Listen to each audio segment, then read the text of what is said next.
que je peux voir la main de toutes les personnes qui ont expérimenté le rejet? Ouais, ok. Est-ce que je peux voir la main de toutes les personnes qui ont expérimenté le rejet parce qu'on leur a reproché d'avoir changé? Ok. Alors, c'est quelque chose qui, personnellement, j'ai déjà vécu. C'est une sensation qui est bizarre et qui est aussi triste à la fois, parce qu'on se rend compte que des personnes qu'on considérait comme des êtres chers nous tournent le dos, simplement parce que nous avons décidé, un jour, de ne plus faire ou de ne plus dire ce qu'ils attendaient de nous. C'est ça que ça vous est déjà arrivé, ça? Ouais. Aujourd'hui, on va parler du regard des autres. Mais avant de parler du regard des autres, est-ce que je peux voir la main de toutes les personnes qui passent le bac? Personne ici? Si? Ok. Les personnes qui font des études supérieures encore? Ok. On va faire un petit peu de philosophie. Ça va vous permettre, pour certains d'entre vous, je l'espère en tout cas, de réviser avant l'heure. On va parler de Jean-Paul Sartre. Vous connaissez Jean-Paul Sartre? Vous connaissez Jean-Paul Sartre?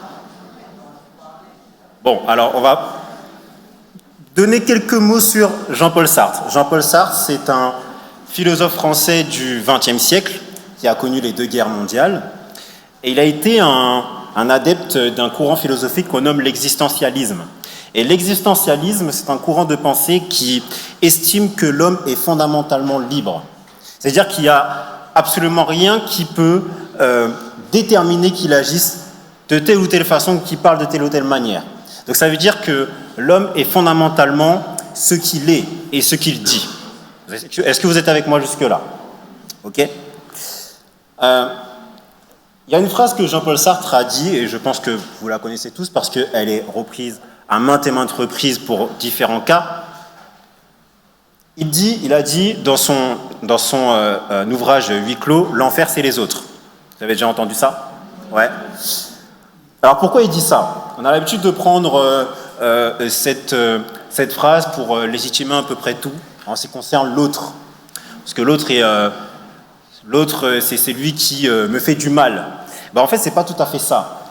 C'est-à-dire qu'en fait, pourquoi il dit ça, Jean-Paul Sartre? C'est qu'il considère que l'autre, c'est un problème pour moi, parce que l'autre est fondamentalement comme moi. Donc s'il est comme moi, ça signifie qu'il a le même, le même rapport au monde que moi.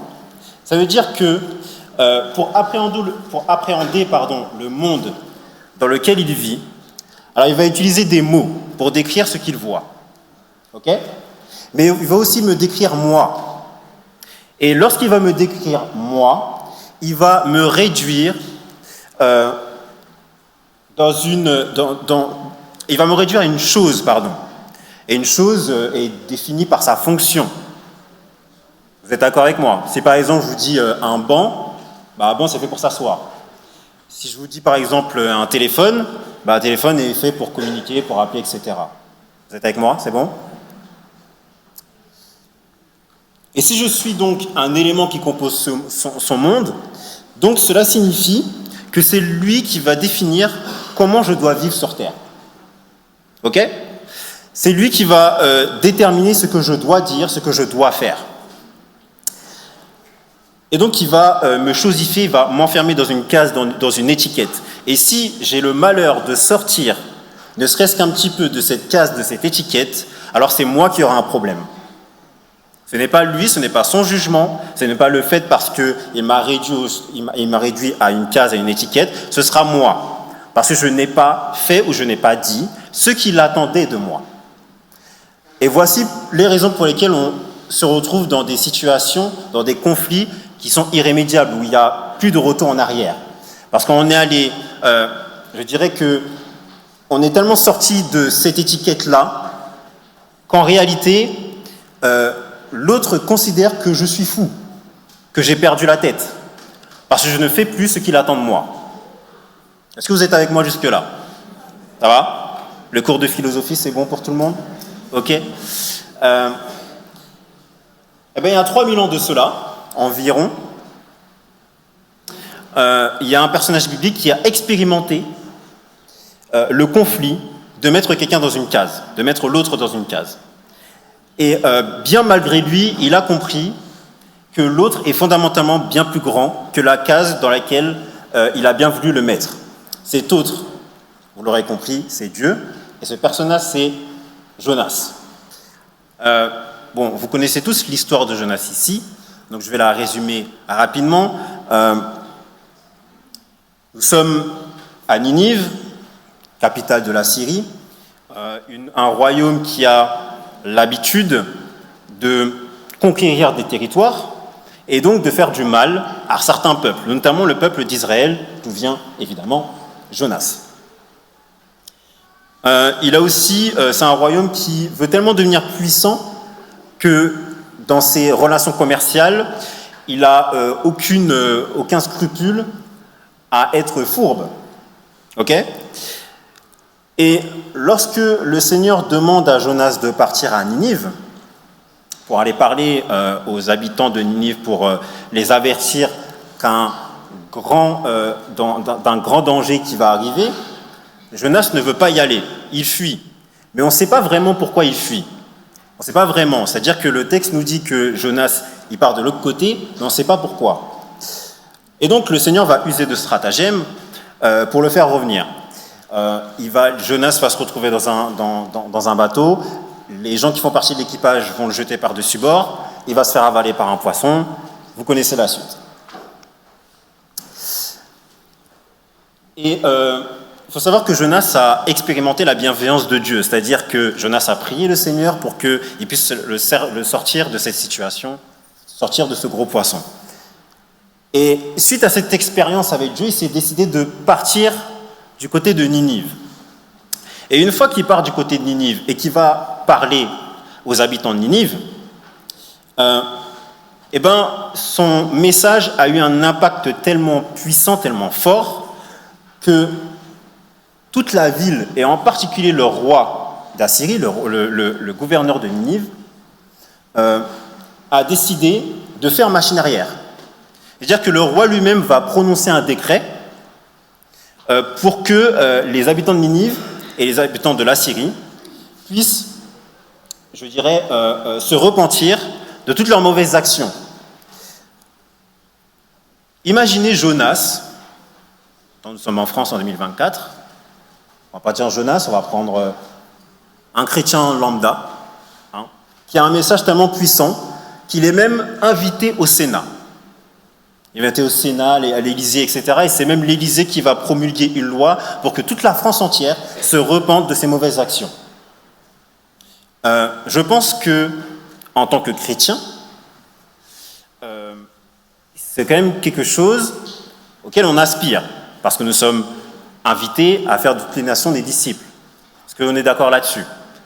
Donc pour Jonas, ça devrait être quelque chose de très bien, le fait que son message, que Dieu utilise son message pour qu'il soit connu dans toute la ville et dans tout le royaume. Mais une fois que le royaume d'Assyrie s'est repenti, il y a eu un problème. Le problème, c'est que le royaume d'Assyrie, le Seigneur, n'a pas fait venir le malheur qu'il a promis de faire venir. Et ça, c'est un problème pour Jonas. Et on va découvrir pourquoi c'est un problème pour Jonas. Jonas dit au verset 1 et 3, Jonas le prit très mal et fut irrité. Il pria l'Éternel en disant, « Ah, Éternel, n'est-ce pas ce que je disais quand j'étais encore dans mon pays ? C'est ce que je voulais éviter en fuyant à Tarsis. En effet, je savais que tu es un Dieu de grâce et de compassion, lent à la colère, riche en bonté et qui regrette le mal que tu envoies.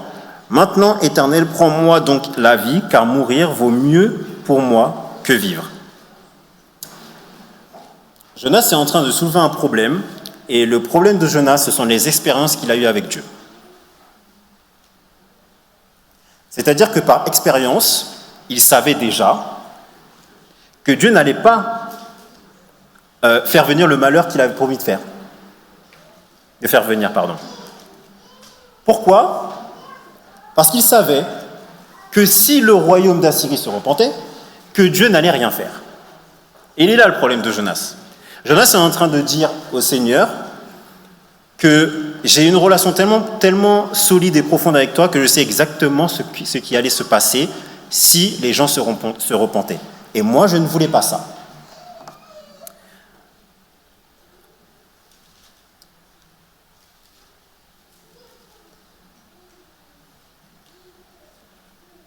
Et le Seigneur va lui poser une question.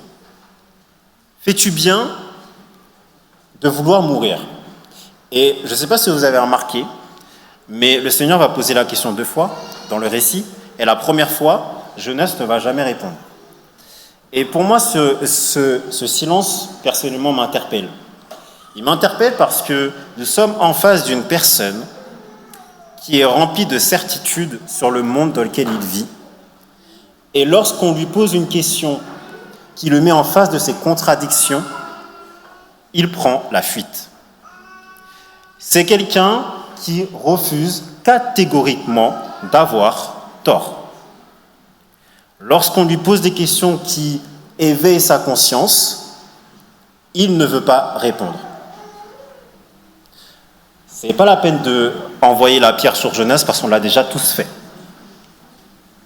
À chaque fois qu'on pose des questions qui nous travaillent, qui nous met mal à l'aise, soit on ne répond pas à la question, soit on répond de manière assez fuyante. Oui, mais bon. Oui, tu as raison, mais... etc., etc. Et dans sa fuite, le Seigneur va continuer à agir avec lui pour qu'il comprenne qui il est réellement. On ne va pas reprendre le texte, mais on va le synthétiser. Jonas fuit dans le désert, il fait chaud, il a mal à la tête, et le Seigneur fait grandir une plante. Et puis, cette plante-là fait du bien à Jonas parce qu'il en avait vraiment besoin. Et là, j'imagine bien Jonas en train de commencer à préparer son intervention pour d'autres personnes en disant que Dieu est fidèle avec moi. Dieu est fidèle avec moi, car Dieu est fidèle avec les personnes qui lui sont fidèles. Dieu a compassion de moi. Et puis la phrase qu'on connaît très souvent, toute chose concourt au bien de ceux qui aiment Dieu. Ok ? Alors j'imagine bien Jonas en train de, si on était aujourd'hui 2024, en train de commencer déjà dans sa tête à préparer son intervention, son témoignage pour son église locale, pour dire toute chose concourt au bien de ceux qui aiment Dieu. Oui, mais son bien-être a été de courte durée. Pourquoi ? Parce que le Seigneur a fait venir un ver qui a anéanti cette plante-là. Et une seconde fois, Jonas demande à mourir. Et une seconde fois, le Seigneur lui demande est-ce qu'il a raison de se mettre en colère jusqu'à vouloir mourir ? Et cette fois-ci, Jonas répond. Et Jonas répond au verset 9, verset 10, pardon, non, verset 9. Je fais bien de mériter jusqu'à la mort. Et ça aussi, c'est aussi interpellant parce que auparavant, il n'a pas répondu à ces questions et maintenant il répond. Et lui dit, mais bien sûr que j'ai le droit de vouloir mourir. Et là, il est en train de dire au Seigneur, mais en fait, là, tu m'as vu dans des circonstances difficiles. Tu as fait venir un certain nombre de choses pour m'alléger un petit peu, pour mon bien-être. Et voici que tu les retires tous. Voici que tu retires absolument tout. Alors moi, j'étais déjà en train de préparer mon intervention dans ma tête, mon témoignage, etc. Et voici que je n'ai plus rien à dire. Est-ce que vous êtes avec moi ? Je n'ai plus rien à dire parce que, en fait, tu as tout retiré. Donc, en fait, je ne te comprends plus. Et c'est ça le problème. C'est que Jonas ne comprend plus rien. Jonas est en train de dire ici, au Seigneur, qu'en fait, j'ai besoin de te contrôler. J'ai besoin de te contrôler et j'ai besoin que tu restes dans la case que j'ai fixée, moi, pour toi. J'ai besoin aussi que les autres personnes restent dans la case que j'ai forgée pour eux.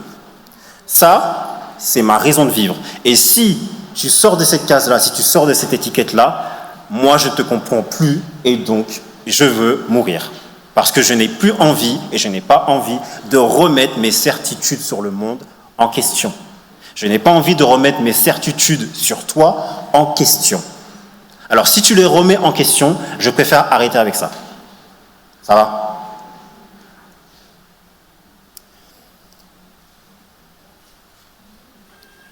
Mes amis, c'est les raisons pour lesquelles, malheureusement, il y a des conflits dans des familles, il y a des conflits dans des groupes d'amis, il y a aussi des conflits, malheureusement, dans notre Église. Parce que un chrétien, un adventiste lambda, lorsqu'il arrive dans une église, on considère, malheureusement, que s'il n'agit pas d'une certaine manière, ou il ne parle pas d'une certaine manière, ou qu'il ne s'habille pas d'une certaine façon, alors il n'est plus des nôtres.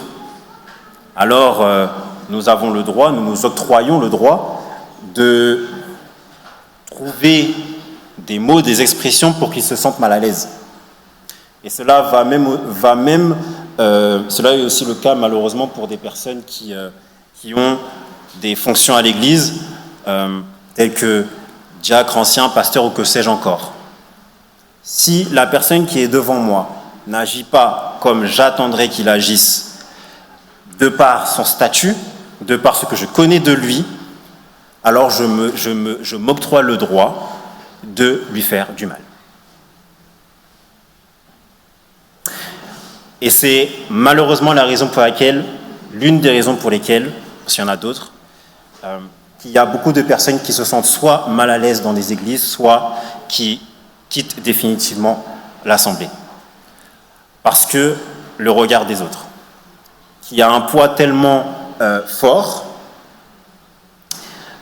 qu'ils préfèrent en finir avec ça. Ça va ? Et personne n'est épargné. Et je parle moi parce que du coup je sais ce que je dis. Oui, c'est vrai que pour certains d'entre nous, et on est tous sujets à cela, on peut se sentir mal à l'aise dans une église à cause du poids du regard des autres, à cause du poids du jugement des autres. Alors on va revenir à notre texte, et au verset 10 et 11, le Seigneur va répondre à Jonas, et la réponse du Seigneur a le mérite non seulement de faire réfléchir le lecteur, mais aussi de clôturer le récit. Versets 10 et 11, il est dit « L'Éternel dit, tu as pitié de la plante qui ne t'a coûté aucune peine, et que tu n'as pas fait pousser une nuit, et qui a disparu l'autre nuit. Et moi, je n'aurai pas pitié de Ninive, la grande ville dans laquelle il se trouve plus de 1200 000 êtres humains, 120 000, excusez-moi, pardon. 120 000 êtres humains, incapables de distinguer leur droite et leur gauche un grand nombre d'animaux. » Le Seigneur est en train de lui dire, Jonas, tu ne peux pas me contrôler comme ça, c'est pas possible. Tu ne peux pas me demander à ce que ma compassion et mon pardon puissent être valables pour une catégorie de personnes et pas d'autres. C'est pas comme ça que ça marche. C'est pas comme ça que ça marche parce que je suis bien plus grand que la case dans laquelle tu as bien voulu m'assigner. Ton problème, Jonas, c'est que en m'enfermant dans ces cases-là, en fait, tu as oublié quelque chose qui est fondamental dans la relation humaine, c'est la rencontre. Et le problème, il est là. Le problème, c'est que lorsque d'emblée, on catégorise les personnes qui sont autour de nous, on oublie quelque chose de fondamental, c'est la rencontre. Et on ne peut pas rencontrer quelqu'un pleinement, véritablement, si d'emblée, je l'enferme dans une étiquette. Nous sommes dans une société dans laquelle nous sommes tous en quête de véritables rencontres. De rencontres dans lesquelles on peut s'exprimer et être ce que nous sommes sans aucun jugement. Et je crois que la génération qui est la mienne et la génération suivante sont les générations qui aspirent le plus à cela. Des relations dans lesquelles nous pouvons nous exprimer pleinement, librement, sans pour autant se sentir jugé, se sentir rejeté. Le problème, c'est que malheureusement, ce n'est pas toujours le cas. Et ce n'est pas toujours le cas non plus dans nos églises, malheureusement.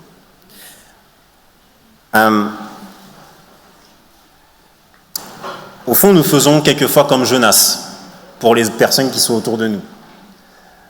Un chrétien, un adventiste lambda, doit agir, parler, penser d'une certaine façon pour que je l'accepte.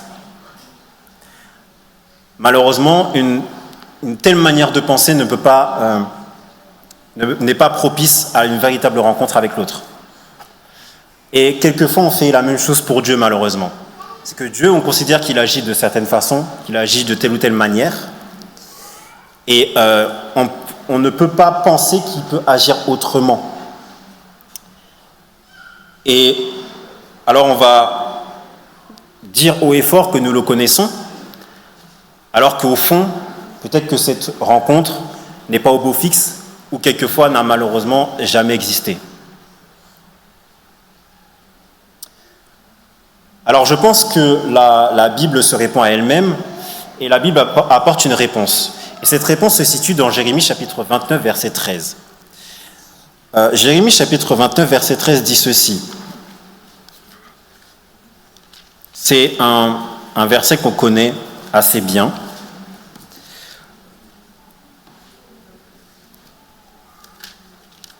Quelqu'un peut le lire pour moi, s'il vous plaît?